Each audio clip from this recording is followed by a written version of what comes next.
So today we have Anita Gosel joining us all the way from Sweden. Anita, welcome to Heart of the Vale.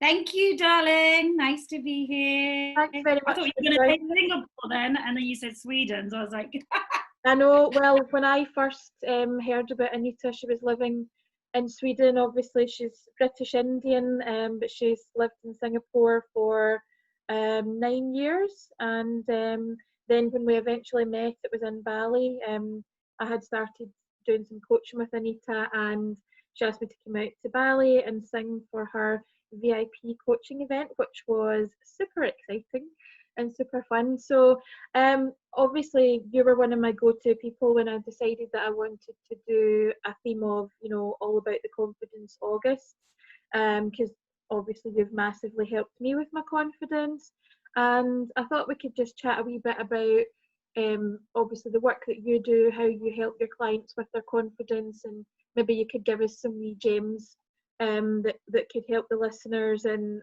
just kind of I guess talk about the relationship between mental health and well-being and confidence, because I think it's fairly obvious to say that if you're not doing so well mentally, then your confidence is one of the first things that suffers, and then obviously what you can achieve also suffers. So yeah. Over to you. Tell us a bit about what you do, Anita. Thank you, darling. What do I do? Well, confidence is that's a good question. I mean, confidence is a big part of it. I think confidence is a bit of a red herring. It's a bit of a so this might be a bit of alternative view, but I don't think it's a real thing, and it's something that we're looking to attain. Mm-hmm. And I don't think anyone has really got confidence, even me, right? Even though it looks like it. That comes just like, you get the confidence and then you do the thing. Because I think the question is, why do we want confidence, right? Yeah, exactly. I think I'm trying to get to the bottom of what is confidence, and how Yeah. can we get it and keep it, and sort of bounce back if we have a knocked our confidence. But as I'm sure you're about to tell us, there's a lot more to it than that. Things are maybe a little bit more subtle than just either you're confident or you're not confident. Yeah, absolutely right. It's so individual to each person. First off, is what I'd say. It's not a generic thing that you can go pick up off a supermarket shelf and go, oh, that's how you get confidence, right? Because I'm sure lots of people have read articles or 10 top tips for confidence or surface level things, and they will help. Don't get me wrong, these things have value, but they're not long lasting. Yeah. So then that gets people down, because it's like, oh, well, that didn't work, and now I've had a knock to my confidence. So really the whole belief system needs to change, I believe, around confidence. I don't think it's a thing, right? And it's not something we should be looking to be instead, and is asking yourself the question, why is it I want confidence? Yeah. So what is it going to give me, right? And yeah. You could answer that question for you. I could answer it for me. And whoever's listening here, the listeners, I would write down, why do I want confidence? Why am I obsessed with this thing called confidence before I do anything, right? Or I can step out and all of that. So it's kind of like this thing, this sort of monster in the room that we're waiting to show up, and then suddenly we're going to like go and do our thing, and say what we want to say, do what we want to do, and look the way we want to look. So whatever it is, it's finding out what that why is for you. How do you get it? How do you get this elusive confidence? So there's, once you know what that why is, why do I want confidence? Maybe it's because I want to be like you, a beautiful singer, and get up on stage in front of people, or you want to dress differently to all of your friends. Maybe that's why you want confidence. You really want to own who you are, whatever it may be. It's about knowing what that is and then doing that thing. Yeah. That's how you get confidence. Well, I think you've just summed it up in a nutshell, and I think that just takes us really neatly onto what you do with your business, Liberate Me. I mean, it's all about empowering people to be exactly who they want to be and do exactly what they want to do. So yeah, I think, I mean, for me, it is, you know, so we've just got it the wrong way out. We're looking for confidence to do the thing for why we want it. But actually, how you get confidence is to do the thing, feel scared, right? I feel scared every time I do something. Even this, you know, I still have nerves and all of that. And I just do it anyway. And then once I'm doing it and in it, that confidence just comes, right? yeah, Like you're right. when oh, I'm fine, because you're actually in the truth of who you are. Yes. So, and all the fear and all those bits. I mean, Liberate Me is really about taking you from who not knowing who you are really, or pretending that you're something you're not, based on fear. So if you're basing what you say, what you do, who you go out with, where you live, all of those things, family obligations, if you're basing them on fear or approval of others, then you are not being who you are. Yeah. Because the fear is that if you be who you are, which would take confidence, would mean some level of rejection or humiliation or outcasting from these so-called people that you need. So it's about taking you into who you really are. So taking you from the inside. Your confidence really comes from the inside, not from outside things. It, you know, even the outside, you know, look of your personal confidence would come from the inside.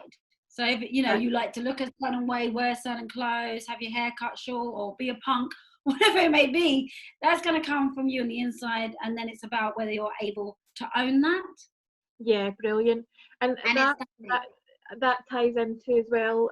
A couple of weeks ago, Anita very kindly came in and did a guest live coaching session on my Face Today group.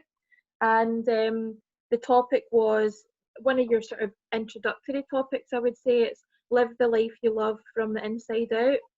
And that kind of sounds like, you know, there's probably some people that would listen to that would hear that phrase, you know, live the life you love from the inside out, and they would either think, well, I'm doing that already, I don't need that, or they would think, what on earth does that even mean? I don't even understand the question or the premise of the thing. So it's like,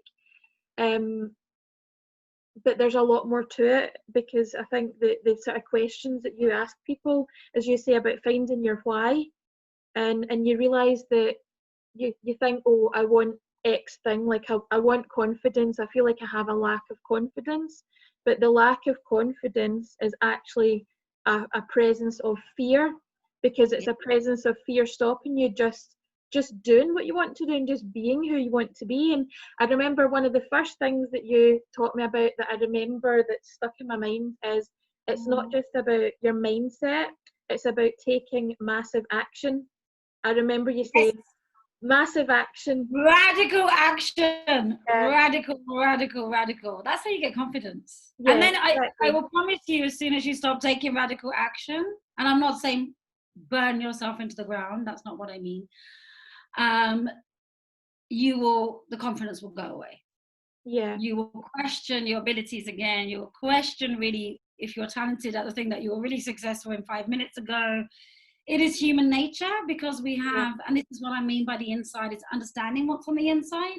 Yeah. So on the inside, we have, you know, a subconscious, and in there is some root things that are not true about us, that we've picked up from our upbringing, our culture, all these rules and regulations, and we don't even know, and they've caused something that gives you false beliefs about your, you know, a misunderstanding about yourself and your ability. Yeah, because we've all got this sort of subconscious sort of programming that we've had since, you know, childhood, and that can be really difficult to kind of break out of, and sometimes it's not even necessarily a bad thing. It's like, you don't, it doesn't mean that your life is sort of it's not that you necessarily would have this terrible life on the outside, but it could just be that, you know, maybe on the surface. In fact, it takes me back to your example, you know, Anita was a very successful marketing executive for years.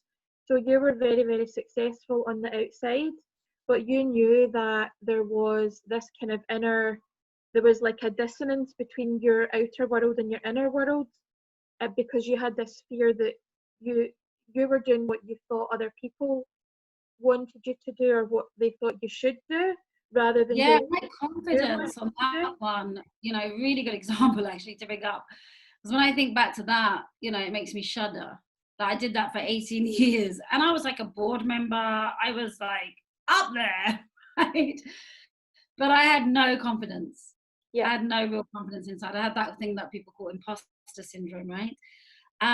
But when I coach or when I do this, yes, I get scared. Yes, I'm like, shit, is this going to help anyone? It's probably a load of rubbish. I should probably just throw myself back under the covers.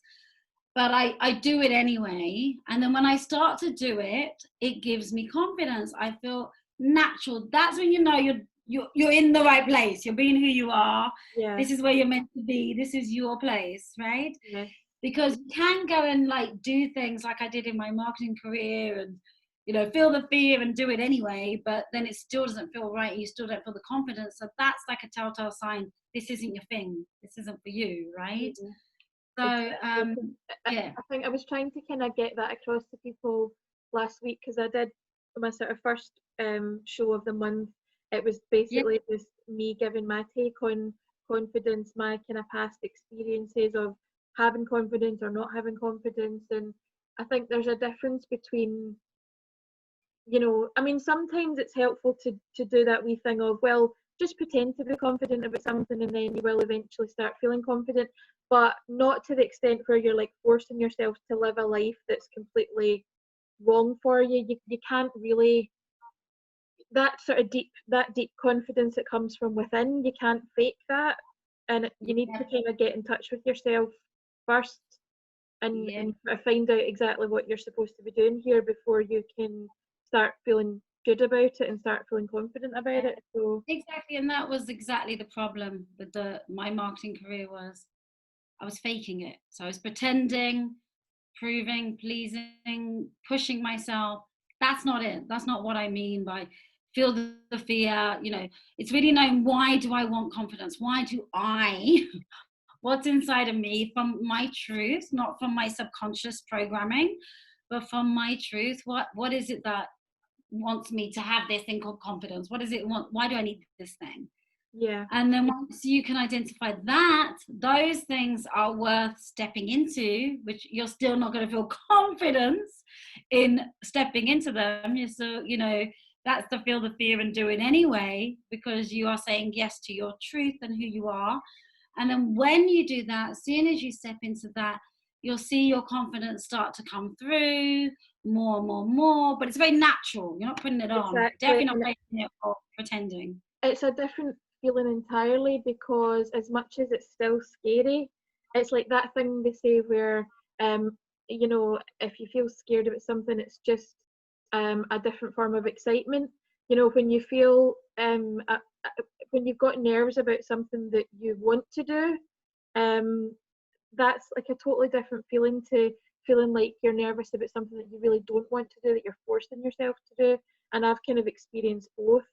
When I was studying and training to be a lawyer, I had a lot of situations where I was under so much pressure and I felt very nervous and very unsure of myself, and I was able to put on a front of, I'm very confident and together. But then behind the scenes I would crumble, because it wasn't me, it wasn't really what I felt that I was here to do. So it was all kind of, I mean, I'm not saying it was all an act, but it did feel like it was a big strain on me to kind of and that's that the key part when you said about, am I wanting to do this thing?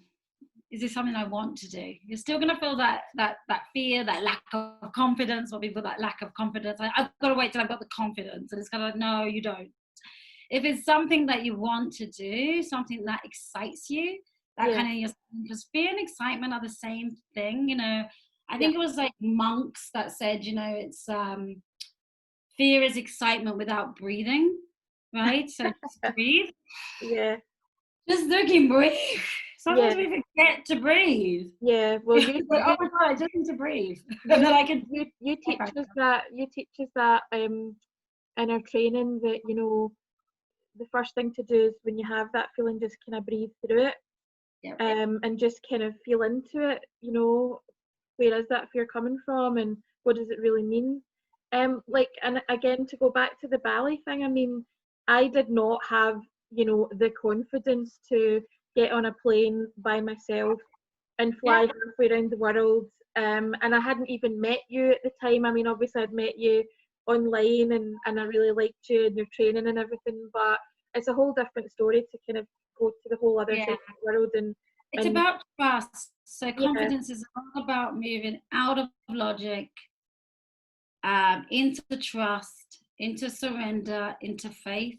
Yeah. So, and the way the world is generally, and the way that our society and our structures and all of that have been set up is all based on logic, fear-based. What's the worst case scenario? What's the worst thing that could happen?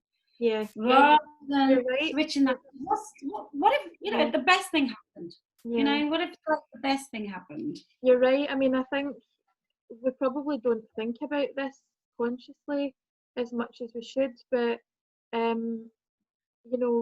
suppose we are kind of taught from a young age that, oh well, if you don't get certain subjects at school, if you don't get good marks, then you won't have the opportunity to go to uni if you want to. I'm not saying that everybody gets forced to go to uni, but it's like the whole thing of, if you don't do X, then you won't be able to do Y. And I suppose there is quite a lot of fear, instilled in us from a young age, and I suppose we've seen a lot of that coming out in the coronavirus pandemic as well. And I mean, it's not that we can't still take it seriously, but I think sometimes it's like, I don't know, fear makes people crazy, doesn't it? It actually makes them less. So I mean, I think with the COVID situation is it's a real situation, but all it's really highlighting is, I would ask yourself, how much fear did you have before COVID, right? Yeah. And if it is now exacerbating to such a degree, then which is good news, because it's giving you information about yourself, that there's stuff in you that you need to heal and release, that stuff in the subconscious programming that we were talking about, that you want to get rid of, because that's not you. And actually, so you can live in more trust and faith and surrender, not belittling the COVID situation at all, but you come at it from a complete different viewpoint. This idea that you can't really control anything anyway, right? And that we can actually live in lots of uncertainty and thrive in uncertainty. And again, I would use yourself as a great example of that. I mean, obviously, way before COVID-19, you had already taken quite a lot of big risks. You had left the corporate world.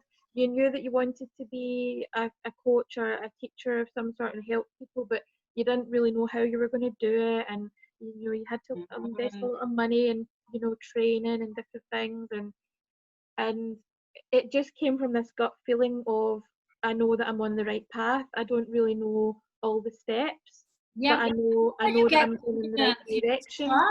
And then to see where you are now, and it's amazing. Like, I've been obviously watching your trajectory from like the beginning of lockdown to now, and I'm not saying it hasn't affected you, but you have almost been able to turn it into a positive, because it's opened up loads more kind of subject areas for you to talk to people about, and people have had more time, so they've maybe had a bit more time to spend on themselves, because I know that as well as your all your different coaching programs, you do offer a lot of really high value information and coaching, like free of charge, through your different pages and groups that you have. And so I think you've really used it to your advantage, because you know that people have been tuning into you more, and they've had more sort of mental headspace to sort of spend on that stuff. And also I think because it has made people question their you know, like, what am I doing? Why am I here? What am I doing? What I'm doing? Because look how quickly it all changed. You know, it's like, well, you can't go to work, you can't go to the shops, you can't go out.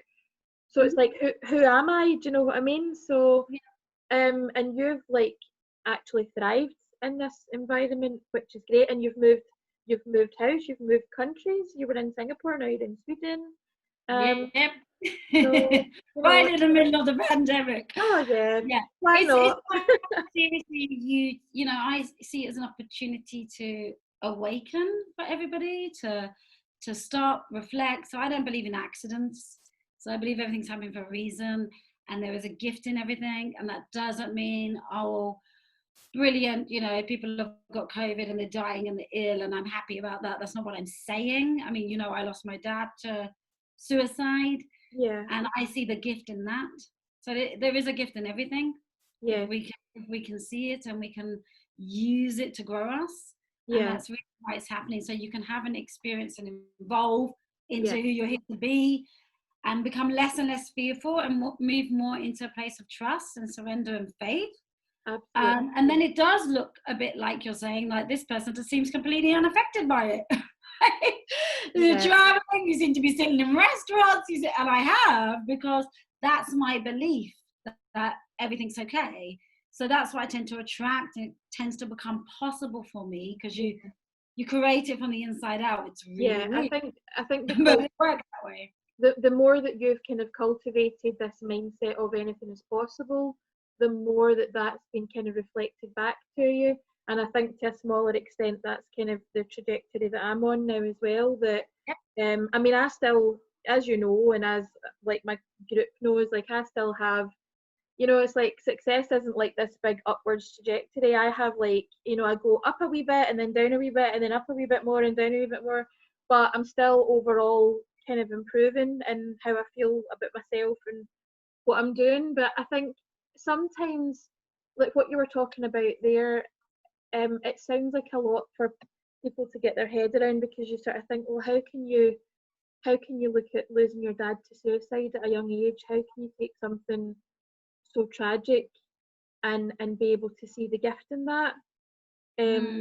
But you've got to that enlightened place where you can do that, because you've kind of, I guess you've looked at it and gone, well, if that hadn't happened, then I wouldn't have had such a huge appreciation for my life. Because that's another one of the things that you always say is there's nothing worse than a wasted life. And in some ways that's actually been your motivation for doing what you do now. And by a wasted life, I mean, you know, not just having a life, right? Because the waste of life, even having a life. By that, I mean, you know, that why do I want confidence? Just back to that question, why do I want confidence? And if you're not doing those things on that why list, and you have things that are stopping you, then you are wasting your life, right? Waiting for this nirvana feeling of confidence. Because actually you acquire to go through some of the hard bits and experiences. Like, it's not all just been easy and roses for me. It's been hard. It's been hard.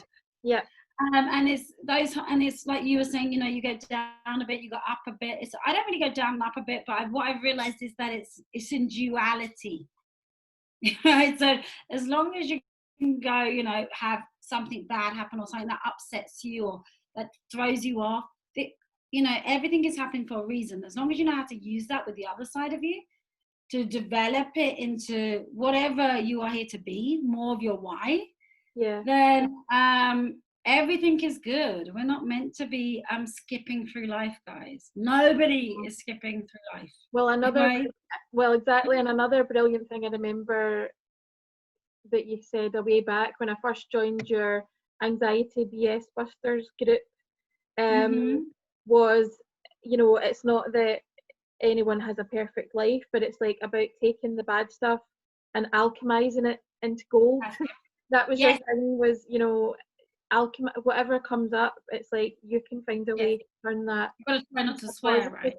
No, I know we can't swear, unfortunately, or the station manager will fall out with me and I'll get a row. But yeah, it's like it's not a toxic positivity thing. It's not a sort of like, oh, everything's going to be okay, just keep smiling. It's like going a lot deeper than that. It's actually going into, okay, what is this experience telling me that I need to learn about myself? Yeah. So it's So not brushing it in the carpet or pretending, and no, quite that's what a lot of people have been doing up to COVID. So when COVID happened and everything was taken away, they're like, oh gosh, I'm just stuck here with myself now, and I'm like, I feel so confronted, and everything's hard, my relationships are hard, I need to get busy so I don't have to face myself. Yeah. But actually it's an opportunity to, you know, as cheesy as it is to find yourself, right? That's the first thing to do, and that's where you get confidence from, is that, you know, who the hell am I? Who am I? What am I here to do and be? And confidence, I think, just comes from being a bit light about stuff, getting over yourself. Yeah, not taking yourself too seriously. That was another thing that I was talking about last week, and the fact that I can even talk about it now, I think is probably testament to you, and like the fact that I'm not taking myself so seriously now, that I can laugh at myself. But oh my God, if you'd known me as a kid, like a teenager, I was so blooming serious. Like I had like a 50-year-old head on a teenager's shoulders. I wasn't good at like letting myself go, having fun, making mistakes, looking stupid. I hated all that. Like that, I was very fearful about that. So yeah, I think the more you can say, sort of as you say, just not that you're not kind of. I'm not saying don't take your life seriously, but don't take yourself too seriously. Just kind of learn to kind of laugh about, you know, if the odd thing does go wrong, it's not the end of the world. Like it's just one experience in a long chain of experiences that you're going to have your whole life. It's not the end of the world. So yeah. But I wanted to ask you, just to kind of round things up, if people were listening and they did want to look you up online, where are you at these days? Where's your most up-to-date groups and things that people can look at? I'm on Facebook. It's probably the best place to find me. So there's a group called FEMME, FEMME, and it's what does it say? It's for high achieving, sophisticated women, something like that. But yeah, you'll find me there, or you can just find me on Facebook. You can just put my name in, Anita Gosel. You'll find me. You can be my friend. I like making friends. Well, your name's gonna be on all the sort of social media for the show, so people will be able to easily find me that way. From there. Or obviously, guys, if you are looking for Anita, you can ask me if you're in the Face Today group.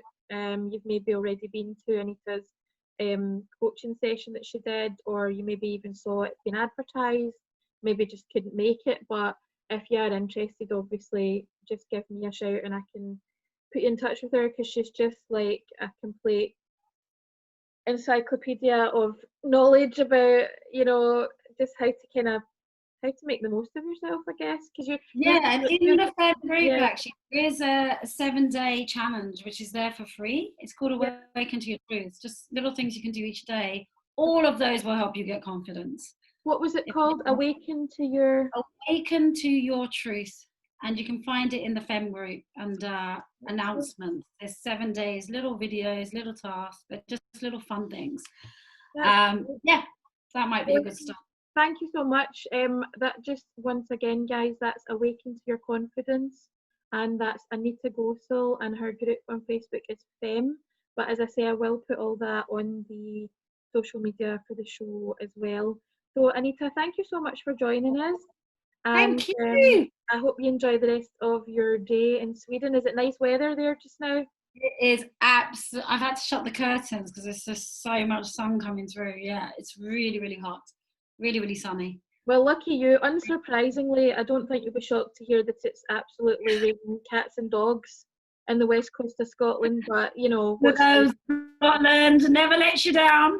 But it's not the weather that made Scotland, is it? It's the people. Exactly. That's why we're so cheerful, because we have to be. Exactly. You've got no help there. Well, listen, thanks so much. Take care, and I'll chat to you soon. Okay. Bye.